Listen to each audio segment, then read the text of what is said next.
Great. Good evening, all. Welcome to the PVC August 28th meeting. We have three main topics tonight, and we will start with, we will pause the meeting minutes first, but we'll start with the RTU, then the school master plan, and then when Jean joins, we will do the meeting minutes. So at this point, I think we have a quorum for not only the meeting, but we have a quorum for the first two items. So I'll turn the RTU replacement Elliott item over to you, Barry and Hank, or? Yeah, I'll share my screen if I may. Okay. And I did send out the this agenda. We were very pleased with the bid results, even though we only received two bids, one from Enterprise and one from CAM HVAC. Enterprise Equipment Company was below our estimated cost for the project. And as you can see in this, where our estimated base cost was 3.382 million, and the base bid came in at 2.941. And in our CD estimate, we had anticipated that the ad alternate number one was going to come in a little over 300,000, giving an anticipated total of 3.688, almost 3.7 million. And the combined total of the base bid and the alternate from Enterprise is at 3.38, which is slightly below what our estimated base bid amount was.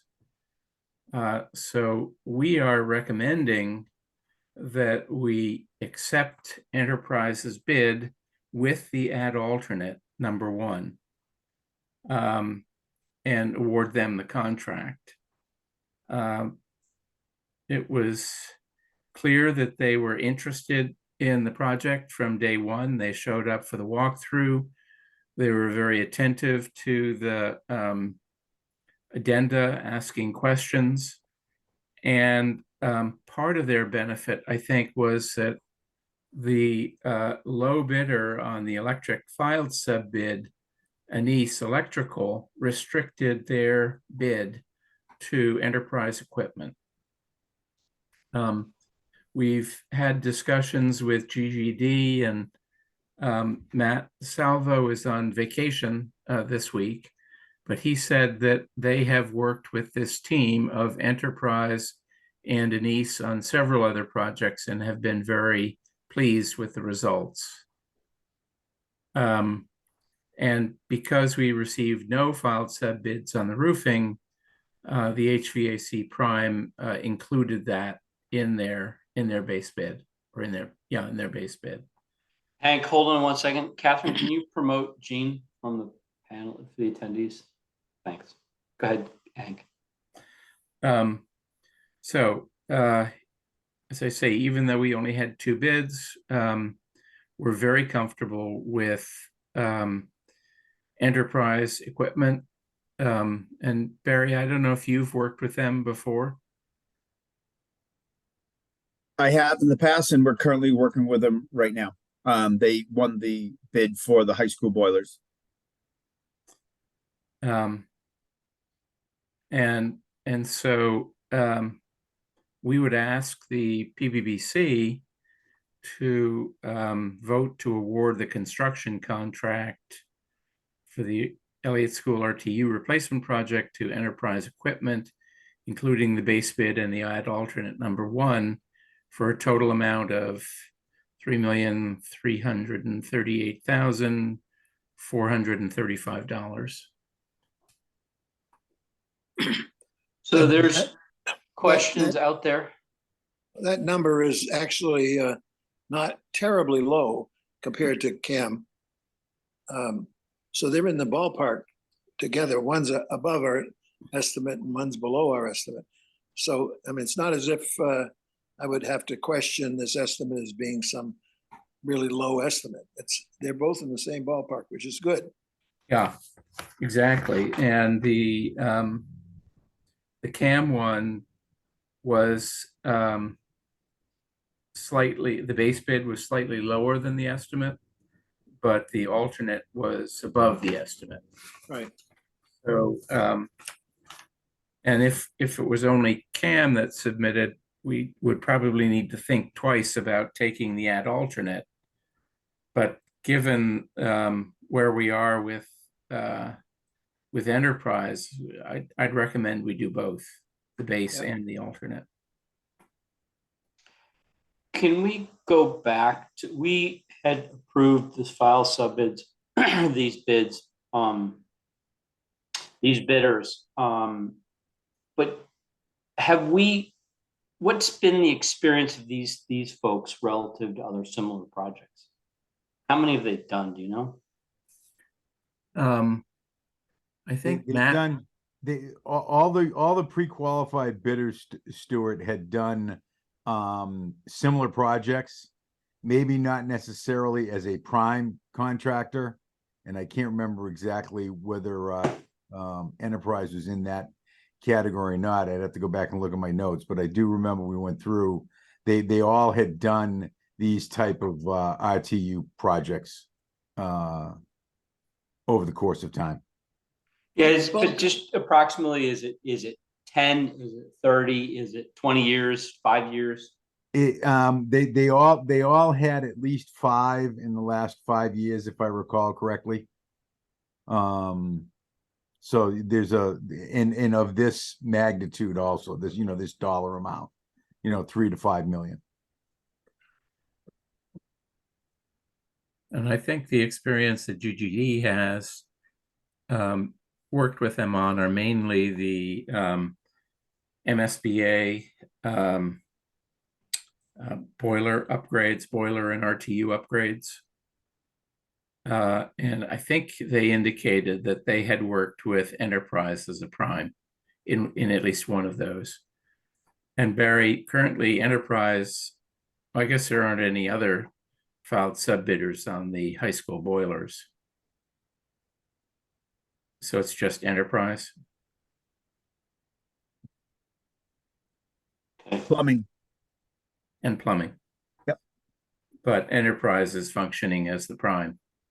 Yep, that's correct. And they're very responsive. They're very communicative. I mean, they're a good group. I've worked with them in the past. I've never had a problem. Again, they were all pre-qualified. We all went through the pre-qualifications. I would have to go back and look at the notes as far as at what level have they done like some of these similar projects. And the bulk of the work on this project is their business. So from that point of view, my only concern would be that they don't know how to be a prime, but I'm sure they know how to be a prime at this point.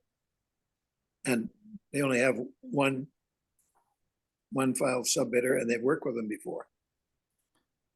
Yeah, and I think they appreciated the fact that we're bidding it now and they're not going to construct it until next year. Mm-hmm. They felt comfortable, at least during the walkthrough, that gave them adequate time to go through the submittals and any RFIs and order the equipment and have it in place and ready to go. There's another, I don't know if this is good or bad, but I speak to the president. He was out at the high school doing the tour with us. He brought the equipment vendors to make absolutely sure things were going to fit through the doors, the rigging. Kevin Lynch is the president of Enterprise, and he was out there personally. I have his contact information, so they're definitely involved in these projects. Okay. Any other questions, comments? Okay. If there's none, then Hank, you're looking for a vote to award the contract, correct? Correct. I'll recommend that the committee approve the Enterprise as low bidder and include both the base bid and the alternate number 1. Okay. Do I hear a second? Second. Thank you, Richard. Any questions? Hearing none, seeing none, we'll come to the roll call, given that it's still an electronic meeting. Richard, Aye. George, Aye. Jean, Aye. Anne, Aye. Barry, Aye. and the chair is aye. Okay. Anything else, Hank, beside before we go to the invoices?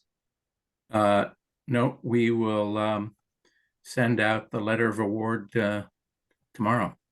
Okay, great. I did have one last question, if I could. Go ahead, Ken. Why didn't the other four companies bid? Do you have any idea? I don't know the answer to that question. Either they are very busy on other projects, or they have bid against Enterprise and lost you many times. I'm not sure the answer to that question. Okay. I've not followed up with any of them. It might be worth finding Yeah, out. since we have another project coming down the pike later on, be nice to find out why they didn't bid. Oh, Matt had no contact with them. The two bidders had been in contact with him over the week or two prior to the bids being due. And, but none of the other bidders contacted him. So that to me says just a lack of interest. Well, I'd still like to know why they weren't interested. And the reason is, I think it's important that we have as many possible bidders on all these projects in the future, because you tend to get better prices. In this case, we did pretty well, but I still would like to know and let them know that we would appreciate them participating in the future. I think it's always good to do that. Okay, So if we could get a 5-minute report next time around, so that we can have some idea as to why they didn't bid. Okay. thanks. And Hank, you'll take care of that. Thank you. Yeah. Okay, great. So with that, we have 3 invoices. One I'll put out for vote, and the other 2 I'll combine based on the budget item. The first one is the GGD Consulting Engineers for July 2023 services for $12,690. I put that forth for an approval. Do I hear a second? Second. Thank you, George. Any questions? Hearing none, seeing none, coming to the vote. Richard? Aye. George? Aye. Jean? Aye. Anne? Aye. Barry? Aye. And the chair is aye. Okay. The final 2 invoices I'll group together. They both come out of the miscellaneous budget. First one is for Hill International for July 2023 services for $8,755. The second of the 2 invoices is NV5 July and August 2023 commissioning for $308.17 for a total of $9,063.17. Do I hear a second for approval? Second. Thank you, Richard. Any questions? Hearing none, seeing none, coming to the vote. Richard? Aye. George? Aye. Jean? Aye. Anne? Aye. Barry? Aye. And the chair is aye. Okay, with that, I believe that's all the invoices, and that's all for RTU project. Anything else, Hank, last minute? Not on that project now. Okay, great. Why don't we switch to the school master plan, and then after that, we'll do the meeting minutes, because we have the same group that we just had as part of this, plus Michael. So we'll move to the school master plan. Is that going to be you, Hank? Yes, and I'll ask Anne and Michael to chime in as well. The primary purpose for bringing this up is to alert the PVBC that the town has been invited, or I should say, there will be a senior study from the MSBA coming to look at the Pollard School on October 4th. And that what that means is that we're taking the second step with them. There were a little over 60 SOIs, statements of interest, that were submitted. And apparently about 30 of those are getting this senior study. They come out for a day with their senior architect and programmers and others from the MSBA to look at the facility and assess the needs of the facility and the shortcomings of the facility. And if we don't want to keep everyone's hopes up too high, because last year I think they only invited 8 or 10 districts to join with them to move forward. And but we're one step closer at least. Anne, do you have anything further to add to the visit? No, I think that it will be, it's primarily a visit that staff will facilitate. And personnel from the PVBC, personnel from Pollard School, from Dan's office, will be attending. Did you say there was a date or there's no date yet? October 4th. October 4th, okay. If I could comment on this. Go ahead, George. I've attended meetings like this. We've had meetings like this before with them. I really think this is a very important next step. I'm really glad to hear that they're coming here, which to me at this point, based on what we've done in Needham and our track record and our history, is a consideration that they think that maybe they'd like to know more about why we're choosing this as our next step. So I think it's really important, and I think we can change minds by providing the right input in a meeting like this. At least that's my feeling. Michael, you might have some thoughts as well. I agree with you, George. I mean, again, you know, their challenge is they need to spend the money. And they have a lot of districts, but many of them haven't been through this before. And so I think, you know, they always want to have some projects that are from districts who have a history of working with them. Because if they have all projects from towns who've never done it before, they could end up with a really weak roster, and then people asking, why aren't you spending the money? So to me, I think that's part of the reason that we're in there, our history, and we'll see where it goes. Right. I think if possible, I wouldn't mind attending that. I was going to ask George what your thoughts were in terms of PVBC, any kind of preparation for that kind of meeting, or. Well, I'd like to attend because I think in their eyes, a lot of the people at MSBA know who I am and how we've done excellent work before. I remember after the I'm trying to think of the name of the project down on Central Avenue. Anita Williams. Anita Williams. It's Anita Williams project. I remember at the opening celebration that we had, a number of the MSBA folks, including Mary and her boss at that time, came to me and said, we want to tell you that we really appreciate how Needham does their work. And this to us is a real showpiece, not only of the school, but also of how the project's done. And we know you had a lot to do with it. We want to just thank you for it. I felt really good about that. And I think they know that we will be successful, and they know that we have a reason for why we're heading in the direction that we are. So I think from that point of view, I think that I will bring some history and credibility to them, and it might help. Okay. I think it would be good to have maybe one or two others, if that's possible. I'd like to But try and what their attend agenda- myself, but I just don't, Yeah. I gotta schedule that out.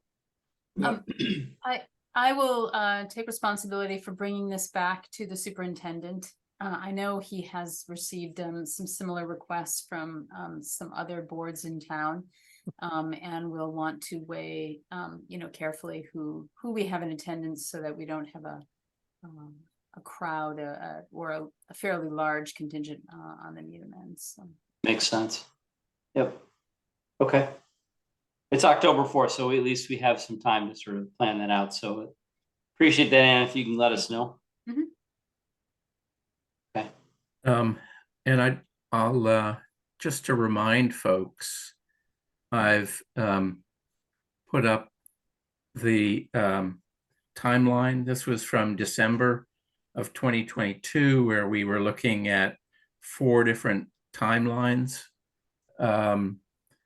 And since this, now a year or so has passed, so the cost numbers will need to be escalated. We are probably going to go down either pathway C or D if the MSBA chooses to partner with us. But at the same time, if they defer, the town will need to figure out what it does next, and whether they proceed on their own or wait another year, or how that pans out.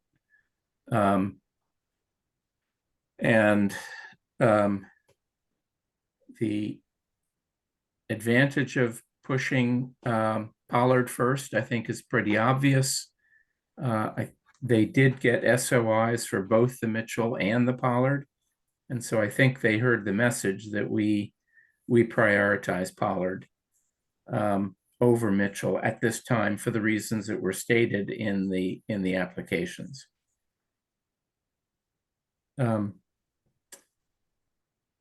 Michael or Ann, anything you want to add to this? I know the school committee will be discussing at their September 5th meeting. I think the pathways again, they wanted to think, take a little bit of a deeper think into what some of the decision pathways might be for whatever the MSBA decides in November or December when it makes its selections. In addition, I think they are hoping to receive some updated information about some of the cost factors from perhaps from Doran Whittier. I think that also might be something that the PBBC would be very interested in hearing, some updated information. So we're working on something for the next school committee meeting and potentially for the next PBBC meeting as well on this topic. Yeah, Hank, the one thing that I'd like to ask, we're not gonna solve it tonight. I just put it out there if we maybe can come back on the next meeting or two. You talked about the cost escalation. We've had an assumption in there for some time. We actually got a little bit more concerned, I think, because of driving inflation and everything else. Now inflation's starting to come down, supply chains are starting to settle. I'm curious whether our cost escalation models are changing. We need to revisit them, or what you said in terms of the cost going up, everybody's well set on what that is. But I would, and with Ann saying that they're going to put something together and come back to the topic of costs and sequencing, I think that's an element that does contribute to what those numbers could project out to be, or it's a basis. So my question is, can we do something? Do we have any insight over the next couple of weeks that would help us just go back and validate our assumptions on that? And if we need to change, we need to change. Yeah, Michelle, are you there? I don't know if you want to weigh in on what you're seeing in the marketplace. Sure. You're right. I mean, I think it is new information that we're starting to see things level out. What we have in this updated chart that you're looking at was an escalation that started from the time that we started the project and escalated at a higher percentage up to the year 2030, I believe. And we could take a look at bringing that back down to maybe 2025, because we're escalating higher than we typically do. But again, we were making sure that we were very conservative with our numbers. It's not our intention to scare you with numbers, but just to be conservative because there's so many unknowns there. Right, our conservative aspect is to our benefit and has been for the years, but it just seems to me that the last 2 years has created a higher escalation. I don't want to suggest that we reduce down just to sake to be not so conservative, but the more news I hear in the financial markets, the more I listen, the more the supply chains are starting to level out. So that's all. I just wanted to make sure that we're not ultra conservative unnecessarily. It would be nice to hear from a cost estimator that's familiar with this project, what their thoughts are about how that might change if we bring the dates back. And, you know, they see it all the time. Well, you know. Michelle, you currently have other projects, recently bid and in construction and in design. And PM&C did the original estimate in 2020. So they're able to make a recommendation for you, aren't they? Yes. And again, you know, going back to 2020, we want to make sure that we captured the escalation that we had in 2020 to 2023, because that was higher than we typically saw. And we may want to be a little bit conservative up till 2025, but they are reporting recently that they are seeing a shift now, and we're beginning to see things level out. I don't think we're back down at 4. Maybe we're at 5, but we'll certainly run this past them again. It's going to be like a moving target, I think, based on what I've seen. A little bit. Well, I think Hank, we ought to have that come back to us to make sure that we've given it our stamp of approval before it's public information, so we can support the school committee, especially getting ready for this October meeting. Yeah, I think there'll be an initial discussion on this with the school committee on the 5th. Yep. And then we'll come back The 5th. to the PBBC on the 11th, and I'd encourage 5th of members to September. listen in on the 5th. Yeah. 5th of September, you mean? Yes. Yeah. I mean, I think Dan wants to walk the line between making sure we're ready and we're prepared, but not wanting people to get too far ahead of themselves with this. I think we weren't expecting to be invited for the next step. Now that we are, we want to make sure that we're prepared for it, but not having people think that this means there's clear sailing. Oh, yeah. They shouldn't think that. Outside this audience understands, but you know, when you start talking about things, the wider audience, you just want to make sure Right. our level set. Yeah. Absolutely. Okay, great. Anything else relative to the school master plan? That's it. Okay. And anything else? We good? Okay, great. Thank you. And as we noted, just to reiterate, we'll come back on the cost stuff in the next meeting. Hank, do you have a copy of the SOI I could borrow so I could read it? Yes, I can email that to you. Okay, or if you have a hard copy, I can pick it up and return it after I read it. Oh, I'll make a photocopy for you. How many Okay. pages? Lots. I don't want All a right. big document, so I could just borrow it. Yeah, it's only about 20 pages. Oh, It's limited. that's fine. Okay, Well, great. I'll pick up a copy sometime. Okay. Thanks. Okay, great, thanks. All right, so that wraps up the school master plan. Thank you to the user group. I will come back to the original agenda item, the meeting, the minutes, if we could vote on that, as well as we need one more invoice out of the library space utilization. Once we do that, we can then move into DPW agenda item, which is a focused item relative to the plan, the study that's been put together. If there's no objections, I would like to go to the meeting minutes and seek approval for the previous meeting minutes.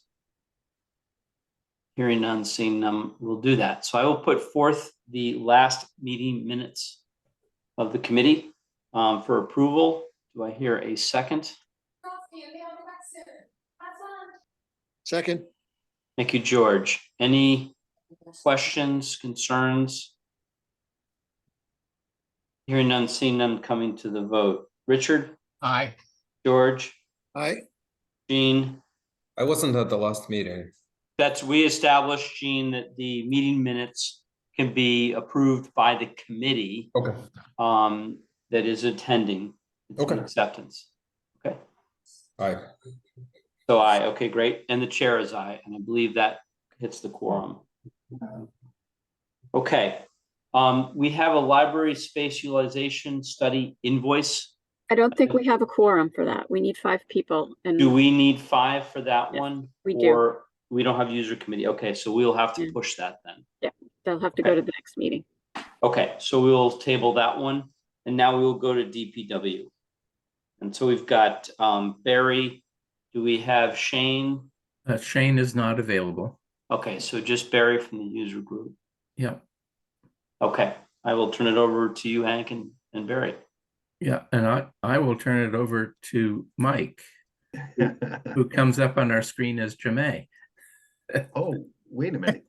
Can you see me? We Yeah. can see you, but we can see 2 Jemays. Ah, wow. You guys are lucky tonight. We thought we were seeing double. So let me, is it okay if I share my screen? Yeah, Please. go ahead. Okay, very good. And let's do this. There we go. And just to be clear, you're not seeing the faces off to the side, right?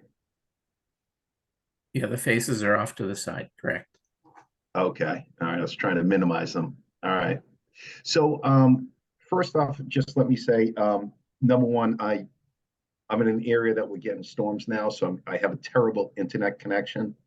So bear with me. Hopefully everything goes smooth. So here I wanted to give you, give the committee an update on the DPW feasibility study complex. We've been here a couple times already, and just want to, I gave a, hold on a second. It's not advancing. There we go. So I did put together an agenda. Real quick, we're going to talk about information previously reviewed, just the bullet points. I am not going to get into the details of it. You've heard that information before. If you do want to revisit it, please feel free to ask a question. We'll be prepared to talk about it. Since we last met, we've been working on the concepts and the phasing. We're going to talk about those concepts and phasing that we've developed, as well as we've prepared some present day costs, at least a draft of them for the time being. And then we'll talk about next steps. And by all means, if you have questions, feel free to ask them during the middle of the presentation. Or if you'd rather, just you can give them at the end of the presentation. So some of the information we've talked about that we've completed to date is the space needs, the building assessments. We've talked about the different scenarios that we were looking at. We walked through the site selection and all the sites that we looked at and how we ended up with the sites that you see here on the screen. And then we talked about some test fits that we walked through. And again, if you want me to revisit any of that, I'm happy to do so.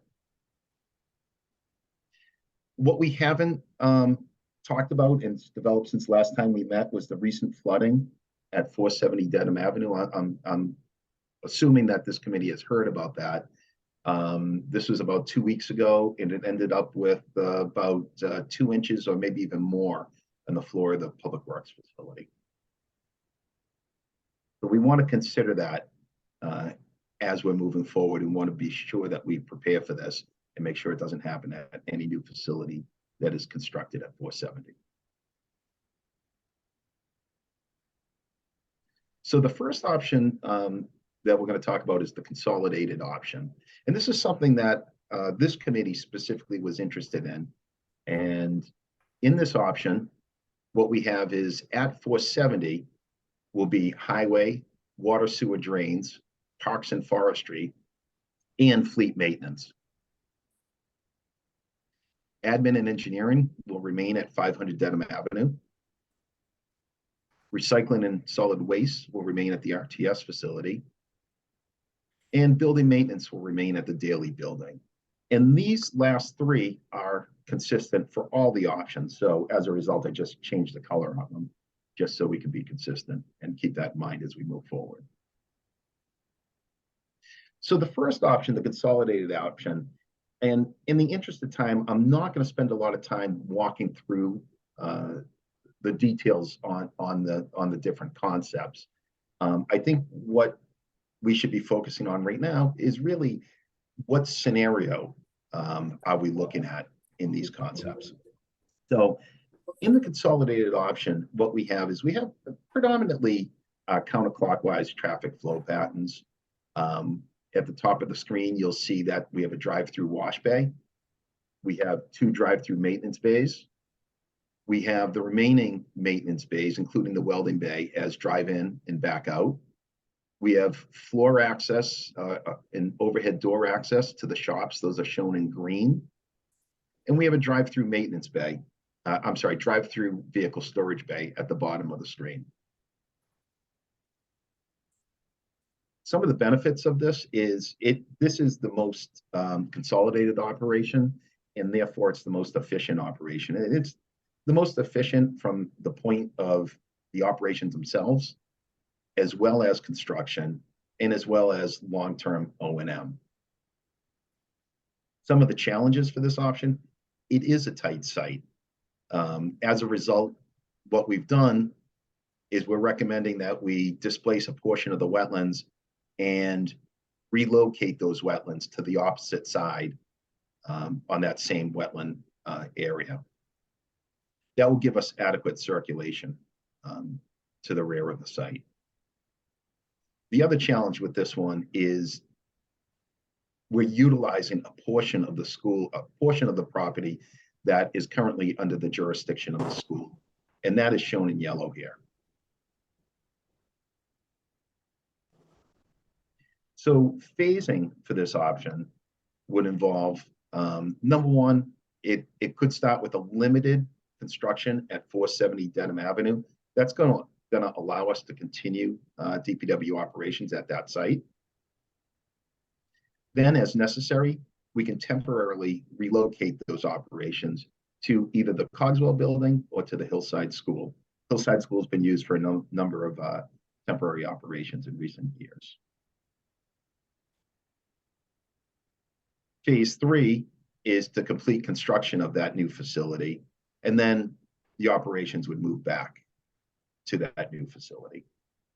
This particular one, when I was reading this, is first of all, it looks like it's the plan that we did a few years back, which is really just the whole, when we did the fuel island, this was very similar because it would flow counterclockwise and the bottom would be bays. But the part that I couldn't reconcile or understand was really how you begin limited construction with DPW still there. I mean, don't you have to tear this building down to a large degree?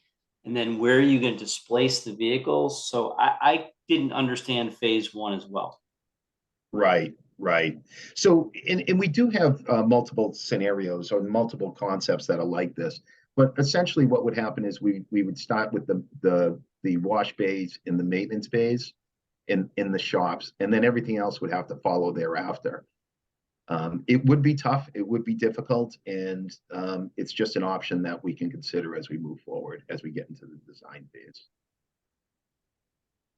But And it then the is a bit- second part is we'd have to get the school to be able to give us, which I would think would be doable, but because of the location, but where is the give back wetland on this diagram? the give back on the wetland. Yeah, Let me go back up. So I don't know if you can see my cursor here. We have it on Yeah. the left side Yeah. of the wetlands. oh, I see. So you would go back to that area. Okay, I got it. How difficult, I mean, physically, it's not difficult to move it on the paper, but how difficult is it to get something like that through Concom? It's permittable. It's something that we would certainly work with conservation on to make sure that we're doing it in accordance with their guidelines and standards, and make sure that they're in agreement with this approach. You think that's possible? We have yet to test that. And Excuse me, you've yet to what? we have not gone to Concom yet. I understand, but from your perspective at this point, you think this is something that they would consider and might happen? I can't answer if conservation will consider this, but it is permittable. Have you done this before with other projects We have done this before on other projects. Yes. Yep. and gotten it approved? Yes. Yep. Okay, I think there are sounds challenges. interesting. So one thing that we have talked about with the user group is that before we finalize our report, we are going to at least have a conversation with the agent on this.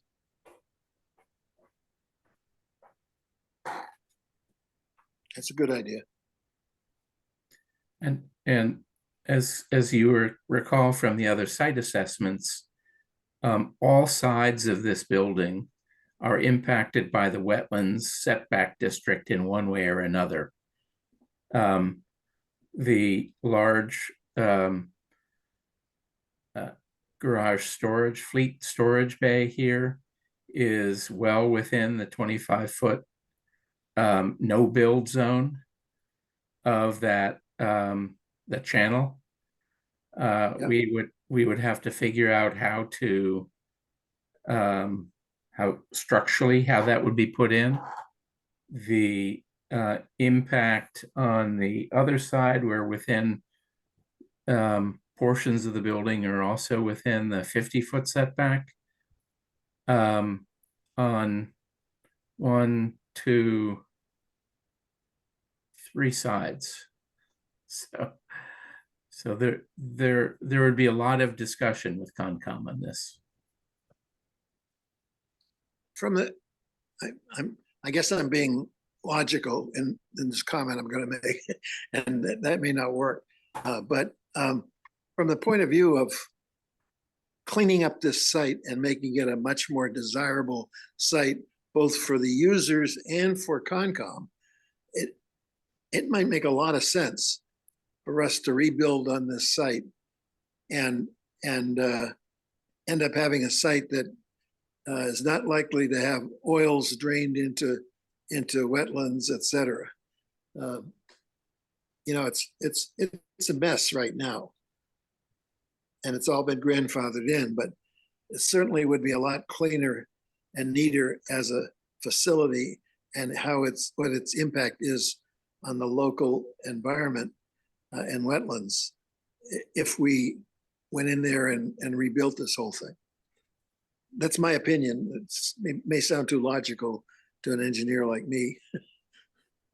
But I don't know what your thoughts are on this. Well, I can say that I can speak from past experience, and every project that we go to is generally viewed as an asset to the resource areas, and usually looked on favorably by conservation. And I would imagine that conservation would see the upside in these improvements. Yeah, don't you agree with my comments about the fact that it would clean up the whole site? Oh, Make it absolutely. Yeah, we have to comply with the stormwater standards. exactly, and that in itself is a real plus. Yep. So I think the way we present this, of course, to Concom in the future might be, look, if we get a chance to use this site and do this, it's going to end up being a lot better for overall conservation than the current site would be, or if we tore it down. Yeah. So, okay, good. All right. I just wanted to know if my thinking was crazy or not. No, not at all. Not at all. I think you're right on point. Okay. So moving on. Other things that we need to consider is there's some additional phases that can happen, and these can be independent of the other work. That is, the building maintenance division will need to be temporarily relocated, and they could go to either Hillside School or to the Cogswell building. So there's a couple options there. There are going to be some improvements at RTS. Temporary operations is not anticipated. And we do have some minor improvements for admin and engineering, and we don't envision that temporary ops will be necessary there. However, it might become easier if they do relocate. What was the building maintenance department updates in this phase again? So we have two options for them. What we could do is we can renovate that space, or we also have an option that shows them as a new facility. As you mean the Cogswell building? No, building maintenance at Haley Building. the Oh, the Daily Daily building. building. Okay. Yeah, And that's I what I'm didn't- asking is what would you have to do to the Daily building to accommodate building maintenance moving forward?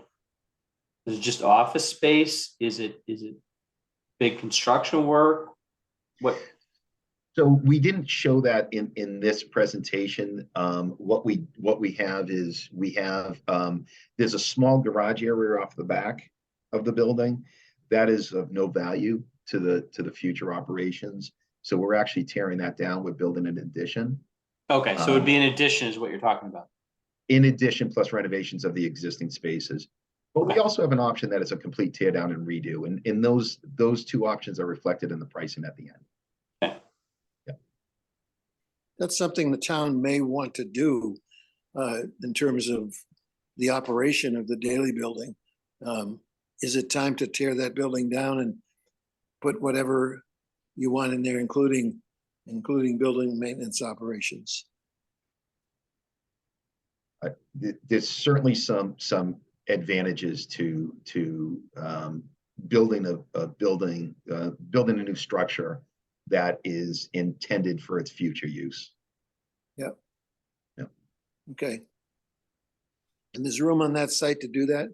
There is. Yep. Yep.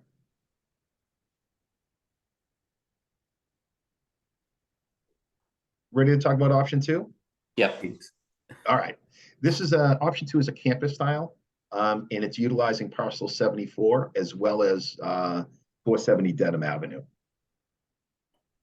So 470 Dedham Avenue would be used for water, sewer drains and for fleet maintenance, while parcel 74 would be used for highway and parks and forestry. So, oh, go ahead. Yep. You want me to go back? No, go ahead. I'm gonna, well, yeah, when you go forward in the discussion, the thing that catches me about this is that if we had a consolidated plan on phase on the first option, we were able to accommodate everything. Why would we take over parcel? And I'm not going to argue for parcel 74 or not. I just want to basically establish that if you go to parcel 74 on option 2, are we shrinking the space at 470? Or because it seems to be now we're consuming a higher real estate. Yeah, there's certainly some challenges associated with going to a site that's currently not occupied by Public Works Operations. The challenge or the main difference I see when you consider the consolidated option at 470 versus a smaller operation at 470 is you're going to be constrained by a couple of things. One of the biggest things I think of is the grade challenges. You're going to be constrained by the grade elevation where you access onto Dedham Avenue. So if you want to raise that site at all, you can't have such a steep slope that it's not going to be a very functional facility, right? You've got to do, standard slopes for the drive access. And if that building is close to that access point, you don't have that same space to make up that grade change. If that Talking makes about sense. on Dedham Avenue. Correct. Yeah, I'm not following. I guess my question is that you've got option one, you've got everything there. So that diagram in option one has got everything there. Yep. If you're going to go to option two in parcel 74, you're taking forestry and whatever out of this model right here, which means you don't have to build as big a building, or you're leaving the building, you're just giving more space to move in it. So what would happen is this if we were to have an option that includes some of the operations at parcel 74, this program gets reduced. So when this program gets reduced, there's a couple things that happen. Number one, what I was just trying to explain is we're able to take this control point and this control point for grading, and you're able to move the building away, thereby giving a further separation, which allows a more gradual slope change. The other thing that happens is we have more site area. And if we have more site area, we can have better traffic flow patterns, safer traffic flow patterns, and we don't have to displace any of the wetlands. We can move away from the culvert down here. So there's a number of benefits to making this program smaller. Mike, what about the drainage? Would that also be improved? What I'd like to suggest is that we allow Mike to go through and show all four options, and then come back and go through the details, if that's okay. Yeah, I think that's fine, Hank. I just think it's just making sure we're clear on why certain options are being laid out when you have, see, to me, the consolidated one becomes the basis, and that's the axis everybody's going to pivot around. Why? But anyways, go ahead. Yep. Okay. Bear with me. Let me catch up.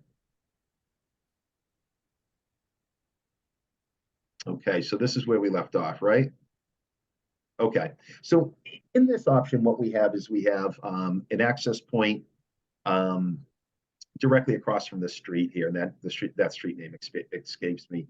But this is the south end of parcel 74. We have access into a lower area where we have fleet storage, employee facilities, and we have our shops areas. We also have an area for bulk material storage. And we do have parking here for public access to trails. The nice thing about this option is it's really counterclockwise traffic flow patterns, except for the residential employee vehicle access, which can be two-way traffic patterns. Now here, we have the reduced program at 470. And what this allows us to do is allows us to have a little bit more separation off the culvert. It also keeps us out of the school jurisdiction and keeps us out of the wetland resource area as well. Another benefit here to this option is that we have traffic flow patterns that can go around the facility instead of one way in, one way out. We can now travel around the facility. Similar to the consolidated option, we do have a drive-through wash bay. We have 2 drive-through maintenance bays, and the remaining maintenance bays are drive-in and back out, including the welding bay.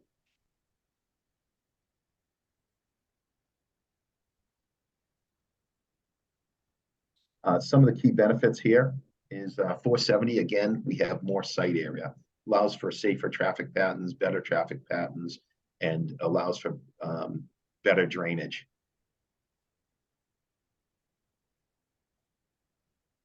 Some of the challenges that we have here is we're introducing a new site that's previously not part of the operations, and that is typically a challenge that we see. Also at parcel 74 is there are a large amount of site drainage. Site grading. There's a lot of site grading that needs to take place, including retaining walls. And that can also work to your advantage too, because most of the building will be screened just through the natural grades.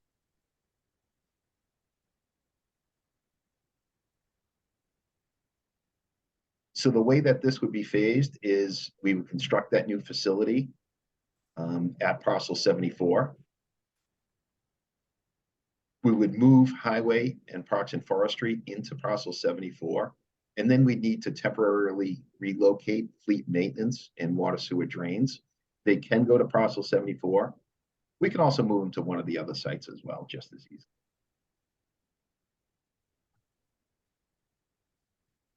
Then once 470 is vacant, then we can demo it and we can construct that new facility. And then move fleet and water sewer drains back to that facility.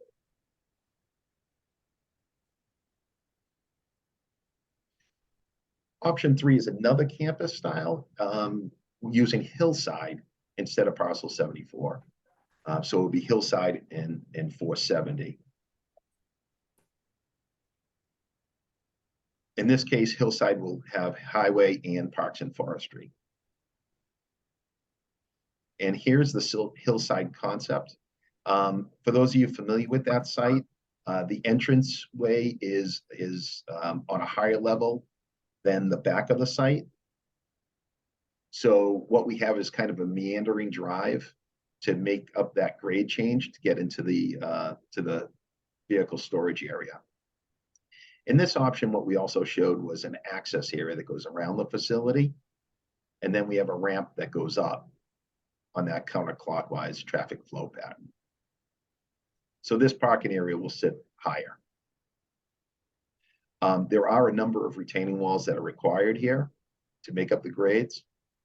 We will use the building on the backside of this to act as a retaining wall, but we will also have retaining walls to separate the ramp from the parking area, as well as the ramp on the other side.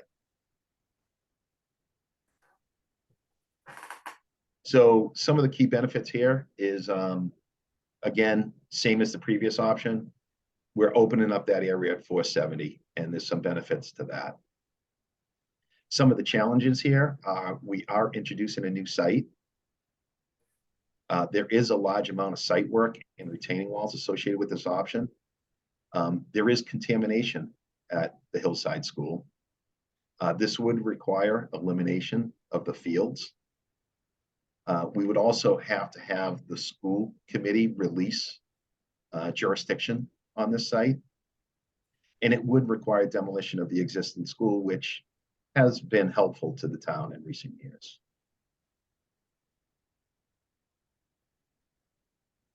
So there'd be no playground there anymore. No playground, correct. And a question, the access to the existing school from Central Avenue, That access, I think that's used as a kind of a walking cut through to West Street and maybe the Heights from that neighborhood. Is that not going to be available anymore? I think don't think we'd want public walking through this area. That's going to be a problem, I think. Yeah, we would probably need to adjust the plan so that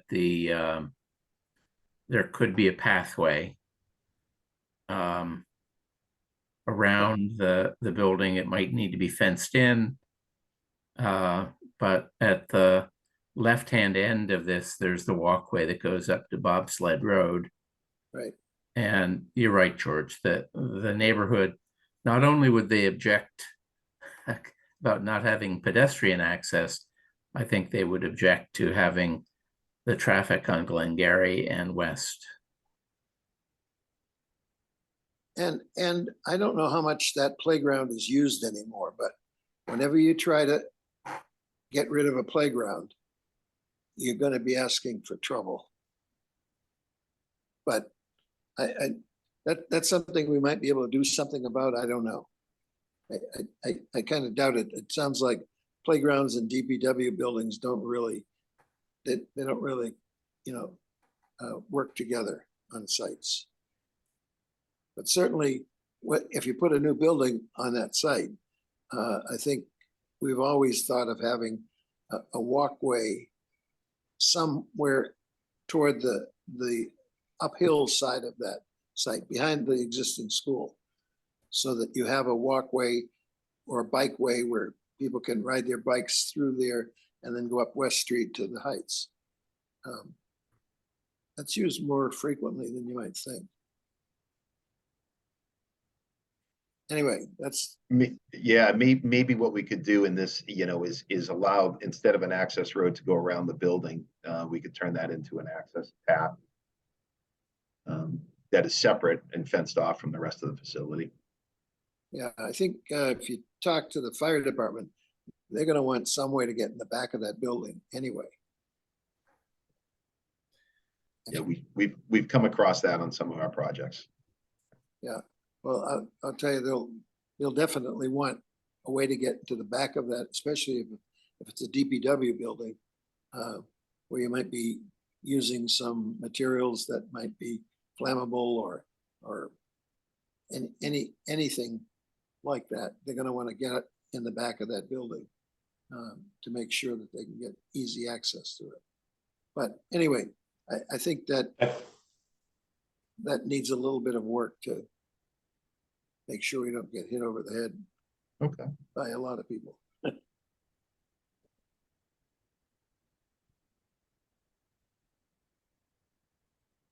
So similar to how the last one was phased, we construct a new facility at the Hillside School.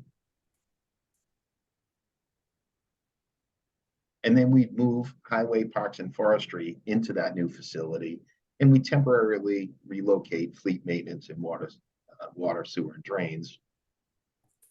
And they could also be temporarily relocated up to Cogswell as if better suited at the time.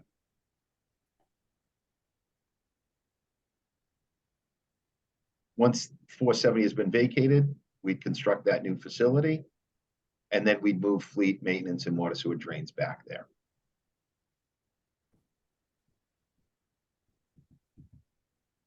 Option 4 utilizes the Cogswell building. And the Cogswell building would be used for fleet maintenance, while 470 gets used for highway, parks and forestry, and water sewer drains. So not fully consolidated, but opens up a little bit more space than the consolidated option.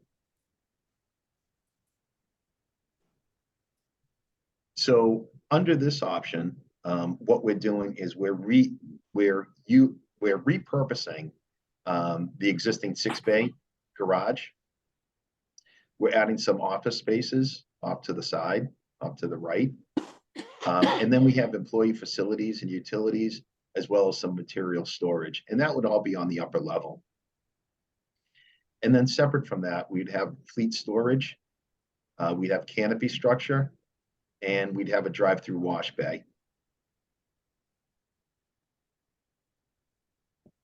In this option, what we have is we have separation from the culvert that runs parallel to Dedham Avenue. Just clarification on your diagram, the Central Ave is that right there. Dedham Avenue is at the very bottom. Yeah. Off the picture here. Dedham Ave, not Central. Dedham Ave. Yep. I'm sorry. Okay, fair enough. Yeah, I'm jumping. I'm thinking Cogswell. That's what's in my mind here. Yeah, okay. Got it. Okay, thank you. And then up. Yeah, there we go. Yeah. Yeah. This is Sorry. Central Ave down here. Yep. And this is the existing Cogswell building that's shown in gray. In this case, what we're going to do is we're going to expand the area off to the, I'm going to say the right side of the plan, to the area that you see in yellow. What we'll do is we'll take the last bay of the Cogswell building and we'll repurpose that for welding. And then we'll add fleet maintenance, employee support areas. And then we add 5 maintenance bays that are drive in and back out. Do we have an ability to do that on this site? Expand it? We do. We do. There will be some blasting. You can see this is the property. This is the property line here, and Okay. here's the zoning setback. Okay. So we build a retaining wall to the rear and adjacent to the basin. So what would we end up if we maximize this site next to the Cogswell building, or including the Cogswell building? What might we consider putting there? Fleet maintenance? Fleet maintenance, correct. Just that. Just fleet maintenance, yep. Why wouldn't we consider putting Parks and Forestry there as well? There had been discussion. Well, first of all, it's currently permitted for storage use only. And by putting the fleet maintenance up there, they have very low traffic volumes. The workers basically come in at the beginning of the day and they leave at the end of the day. They come in at 6:30, 7 a.m. and they leave at 3. And it's a relatively small staff. And the existing storage bays are ideally located because then they can take the off-season vehicles in for maintenance if and as needed during the off-season, and then just park them back in there. But my real question though, Hank, is if we're going to be utilizing that site, why not consider putting somebody like Parks and Forestry there as well to loosen up the site requirements over at 470 Dedham Ave? Parks and Forestry doesn't have a large flow of traffic all day long in and out either. That would be a possibility. I don't think there's enough room. We would be basically repurposing the Cogswell building for Parks and Forestry. And Michael, I don't know if programmatically we would need to replace that space. Yeah, I think there'd be a number of challenges with repurpose. We would need to repurpose that space, right? So there are some challenges there. There's also going to be challenges with the operations in terms of now your vehicle storage is going to need to increase. The nice thing about seasonal storage is you can stack things on top of each other. It takes a little time to move them out and put them back. So- Aren't we also looking at Cogswell Building as becoming an occupied building now? No, We're not. no, this is an expansion. This is an addition. So my point is, it's now, at the present time, it's not considered an occupied building. It doesn't meet code requirements for that, does it? No, But if you have people there working during the day, doesn't that then become occupied? That's my point. so, but what we would have is we would have separation of these spaces in order to meet the code. Okay. So if we have enough room on the, I guess my question, plain and simple, is if we have enough room on Yeah. this site to do that, why not consider putting an addition to the current building on this site and putting a couple of functions there, like parks and forestries and fleet maintenance, and including the occupied requirements in that new facility, even though it's a large garage or something added on to what you've got here, size-wise, I'm thinking. Yeah. We can look at it. Some things that are coming to mind if in George, I'm sorry, did you say in addition to this? Yeah. So I'm Don't trying we to have think. room on that site to do that? I don't know that you have any more room. I feel like we're maxing it out with this fleet maintenance right now. I mean, you could I probably think blast your way all the way to Central Avenue. Well, I don't think we want to do that, but I'd like to, conceptually, I'd like to maximize any site we've got, including Cogswell's site. If there's a way to add space there, to add additional structure there to accommodate a couple of different functions, I'm all for it. Okay, we can take a look at that. I mean, I don't want it to cost a fortune to do it, but on the other hand, we're strapped for space in this town. Mm. And we ought to be looking at every corner that we have available. And if you're gonna move fleet maintenance there, you've got to provide some kind of facilities for them. Right? Yeah. Okay. Yeah.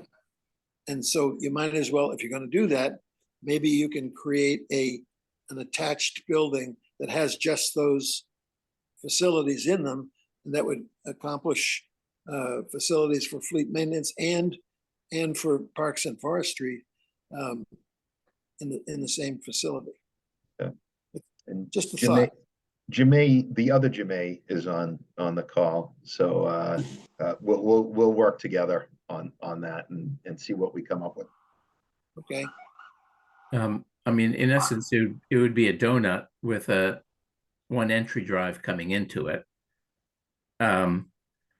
George, part of the reason why we were recommending fleet and maintenance go up here is because they have much higher bays, and it's with all their lifts, it's very difficult to move them to a temporary location. Mhm. So by moving fleet maintenance up here, that potentially could be a phase one construction, and that frees up an important piece of 470 for its redevelopment. But if we were able to squeeze in some additional storage, even if it's, for instance, putting garage doors on what is the open canopy storage now, and then building new canopy storage up toward Central Ave, that might be a possibility, but the water retention becomes a bit complicated. Right. Yeah. Anyway, I think we ought to just put our thinking caps on and see how we can maximize the use of that site. Okay. All right. So, some of the benefits here is, we're consolidating 3 divisions at 470. And you get more site area under the consolidated option. You get more site area at 470 than the consolidated option. Some of the challenges is, at the Cogswell building, we do have some site grading in bedrock that we need to address. The site also does not have sewer right now, so we'd have to run a sewer main, force main, I believe up to Mark Tree.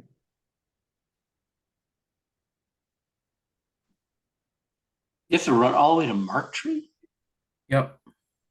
What, aren't those houses on Central Avenue? Don't they have sewer? Yeah. Up to Mark Tree, yes. Oh, No. they go up to Mark Tree as well. Yeah. Okay. I mean, they don't go down, Central Ave doesn't have the main sewer that they connect to. Not from the RTS until you get all the way down, heading Past the toward RTS, towards the past the other side. RTS, Yeah. right. What does the pool and racket club do there? They go the other way, right? No, they don't have, I think they use septic.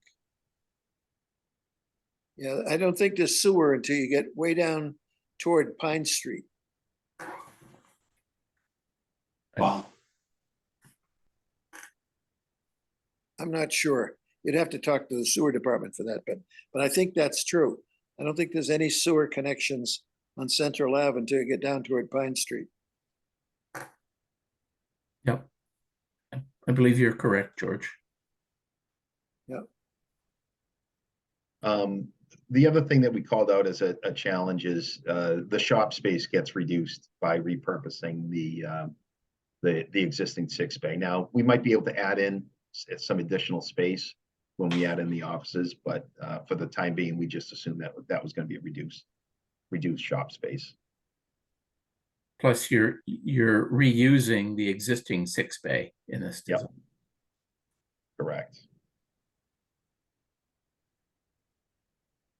So the phasing for this is, the first thing we do is build the maintenance facility, the fleet maintenance at the Cogswell building. And we move maintenance into the new facility. And then we temporarily relocate highway and parks and forestry. And then once 470 was vacated, we build that new facility and then move them back in. Is that the daily where you relocate them? No, that's Hillside No. School. Hillside, okay. Yep. Plus in this one, you could phase the construction, the upper campus and the lower campus at 470. Yep. They don't all have to be constructed at one time.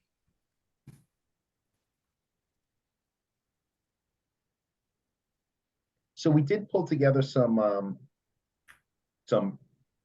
a draft of the present day construction costs. These are the hard costs, doesn't include the soft costs. Option 1, the consolidated option, about 56 million in construction. Now, if we were to build new for the daily building, that's going to add another $4.5 million for a total of 60 million or 61 million. Option 2, the campus using parcel 74 is $63 million in construction costs. Option 3, using the Hillside School, the campus, is 64.5 million. And option 4, the campus with Cogswell, is 54 million. Now, I don't want to solve it here, but I want to put it on the table because I don't know if there's any degree of impact. But when you look at parcel 74, even though it's park and rec, could there be a cost to acquiring that from the Park and Rec, i.e. having to go get another piece of property and have to counterbalance that with some purchase. Again, I don't want to get down a rat hole here. Just want to put on the table. Same thing with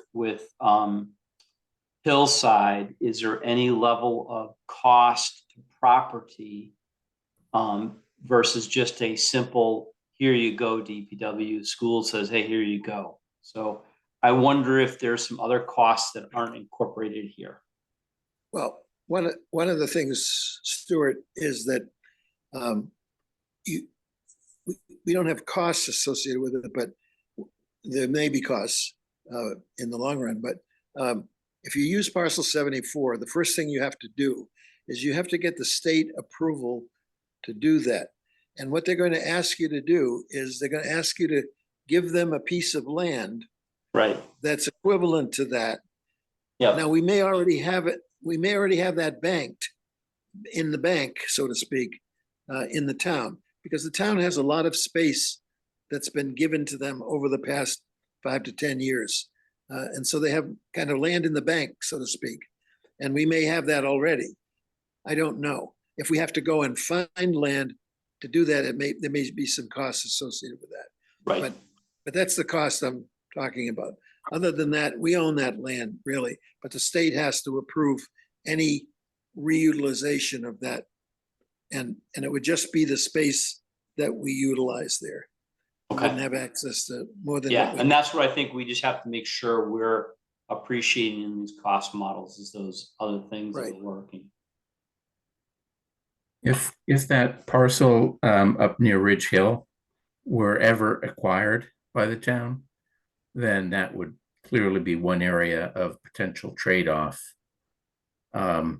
Likewise, there is the land where the Nike site is, and currently that's being used.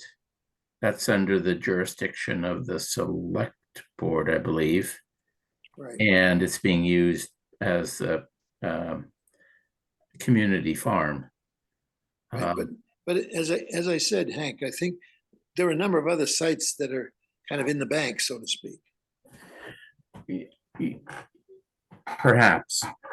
They're considered conservation land because they were donated for that purpose. So I suspect we're not using a tremendous amount of space in parcel 74, although I think it'd be crazy to use any of it, but that's my personal opinion.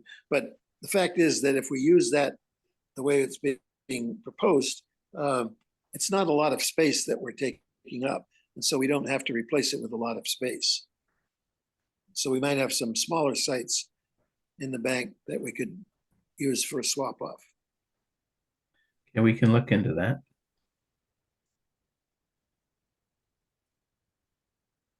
Okay. At this point, can we just go back to this study timeline and where we are? Because I feel like there's a little bit more to dissect here, but there's also trying to bring the report to a full draft mode. So in terms of taking these numbers, we would pull together, add in the soft costs to come up with a full project cost. And as in any feasibility study, these are per square foot construction costs. They don't get into a lot of detail, but I think Weston and Sampson has a lot of experience in this building type.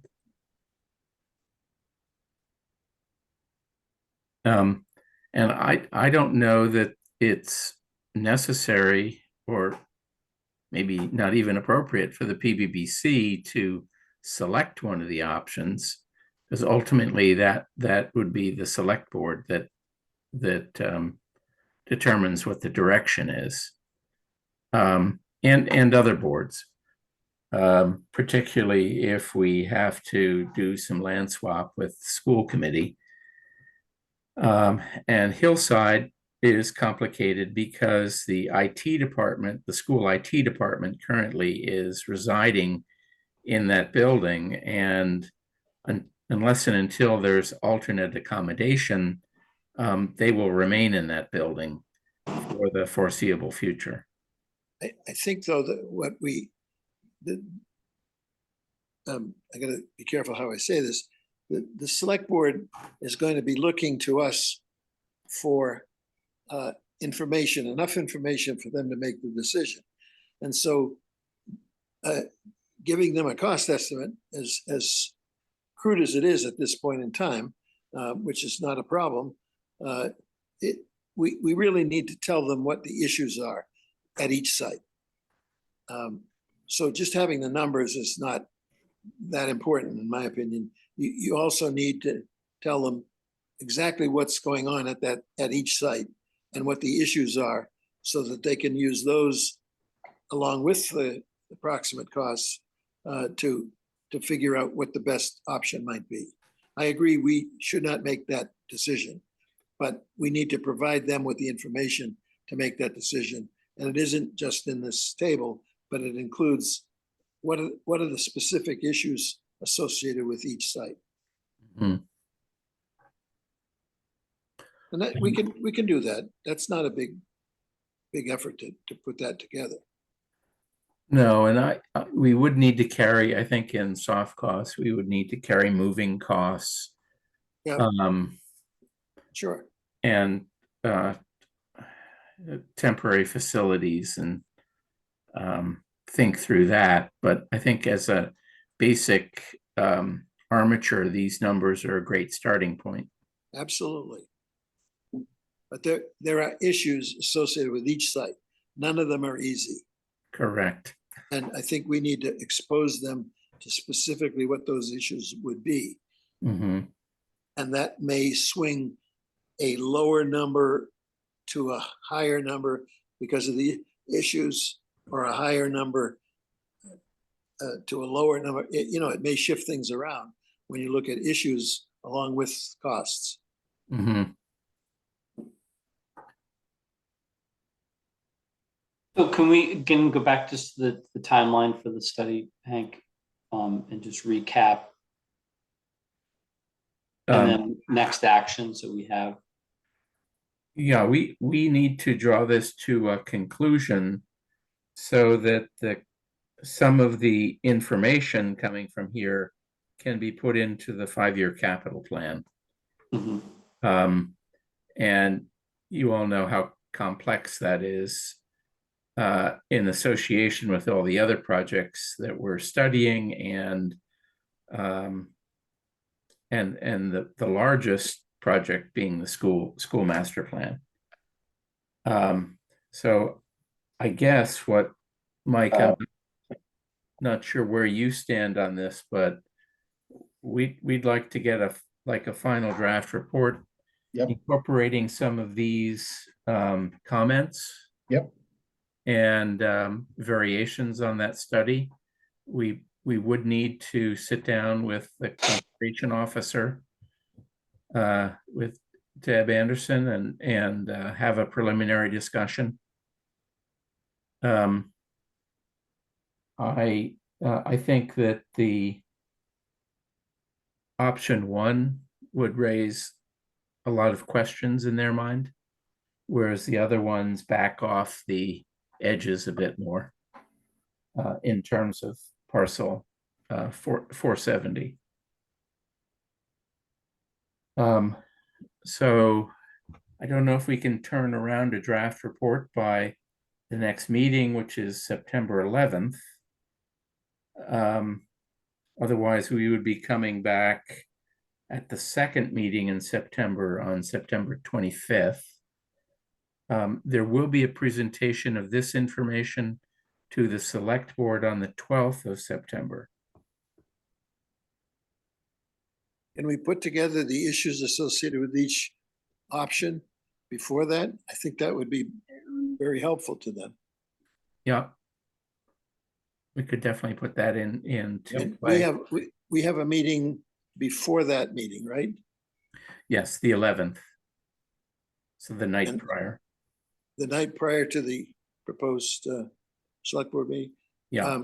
If we could have that night, and at least review it, spend 15 or 20 minutes reviewing it, then I think that would be good before the select board meeting. Okay. Okay. Okay, and any other, we've run over substantially, but I thought this was very valuable. I think this has really shown the level of thinking as well as the complexities of what we're contending with. And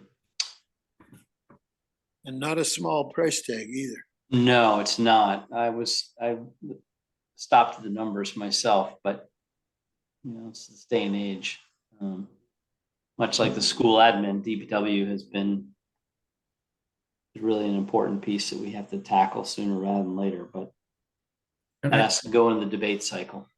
you know, I think what I've heard from the town manager is that we do need to look at phasing and pieces, that there's no way, it'd be very difficult for the town to come up with the full funding of everything all at one time.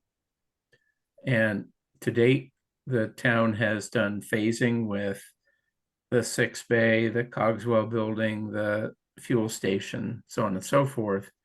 And I think breaking it into bite-sized chunks is what the town manager is recommending. I think that's clear and probably the right way to do this, of course. But I think conceptually, there are specific decisions that need to be made before you can break them up into chunks. Yeah. Like, do you want to include parcel 74? Do you want to use Hillside School site for DPW work in the future, et cetera? Things like that those are big decisions.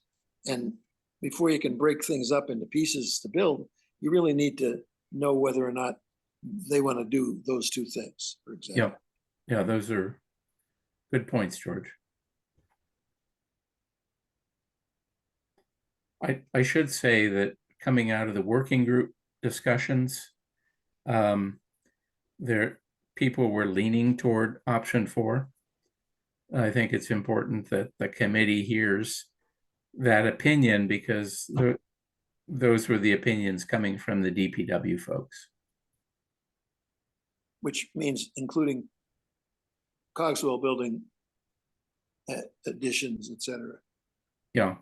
And for the same reason that you articulated, that consolidation on that site makes sense. It's one of the few where there are existing facilities that are consistent. Yeah. Is there a chance of getting some kind of there's no quick and easy answers, of course, but getting some kind of feedback on what the possibilities might be in terms of additional space on the Cogswell site, that whether or not you could fit, for example, Parks and Forestries along with the fleet maintenance. Can we get that within the next week or two? Yeah, we can do that. It's easy to do on plan, maybe a little bit more difficult to do, in fact. Well, I understand, but I think that makes a difference, because then something like that says to me, oh, that would be great if we could do that, and that would loosen up the requirements on 470 and make it a lot easier on that site, and maybe we wouldn't have to go to Concom to get a land swap thing. So it opens up all kinds of things, I think, if you can maximize the other sites. So we all know that site at Dedham Avenue is a terrible site, really. In real life, we wouldn't build on that site normally, but we're there and we need to use it, so. Yep. Okay, thanks. Okay. Good presentation. Good presentation. Thank you. Okay. With that, thank you to the user group. Thank you to the professionals. Thank you. We'll look forward to the next discussion on that. That closes out the main topics for tonight. Is there any other business that we need to discuss tonight? I'll just note that Catherine sent around the schedule for 2024 earlier or last week. And if you all could look at that and identify any potential issues, we are assuming that we will continue virtually and not meeting in person, because we've just been canceling our room reservations. Yeah. Unless there's. I had a quick question about the next meeting. Is it the next meeting? There's a Jewish holiday coming up on a Monday. And we had September 11th. The 25th of September is Jewish holiday. Yom. And we have a meeting Rosh scheduled Hashanah. that day. Yes. Is that going to happen?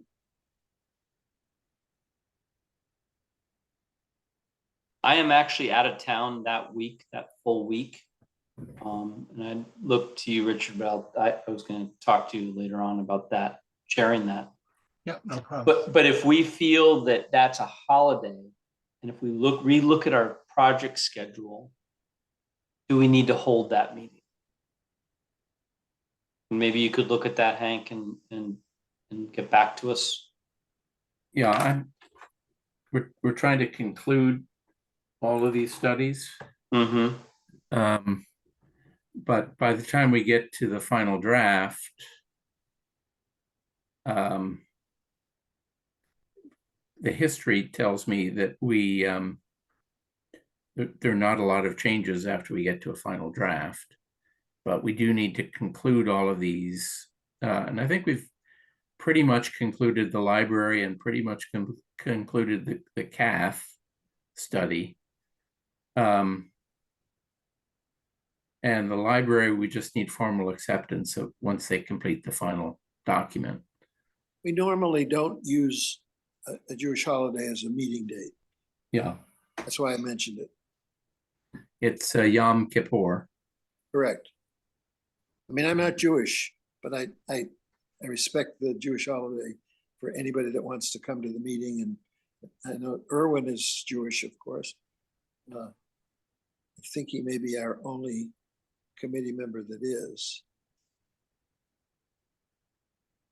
But anyway, I'll let you guys decide what you're going to Okay, do. if you could look at that, Hank, maybe over this week we can visit the dates and see where we are and key things. And the only other comment I'd make relative to that too is where we think any of these studies may come together, and we need, like tonight almost would have been a working session in person, but I don't know if there's anything really from the project schedules that would require us to sit down face to face and really do a working session. But maybe you could just look at that relative to the schedules. Okay. If there's any dates where I think we should get together before the end of the year, at least twice. I think we may just need to do one for more formal vote for succession, as well as any of the project stuff. But I think it would be a good idea to attend. I think we should just try and find that date. Okay.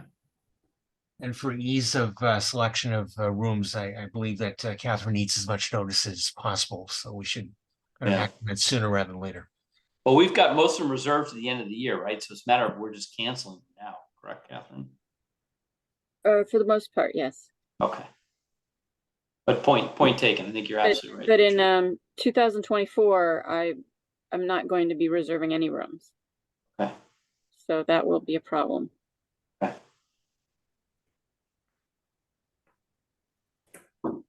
Okay. All right. I see the cat is looking in the screen there. And all right. So I think with that, we will adjourn. I put a motion forward to adjourn. Do I hear any objection? I don't. So I would wish you all a very good week and a very good Labor Day weekend. Be safe. And I look forward to seeing you guys in the next meeting. Great. Good. Hey, Stuart, when you get it